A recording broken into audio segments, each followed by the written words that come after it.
Hello, good day. Share ko lang po yung aking ride sa Norte, my North Loop. This is my second day and I stopped over to Paway Church. Yung first day ko po sa La Union ako natulog sa San Juan, then pagkagising, yan na po,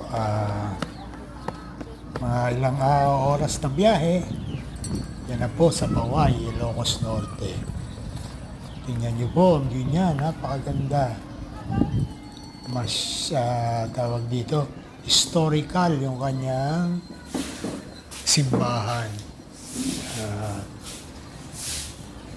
I encourage you to visit Paway Church pag kayo bumiyahe.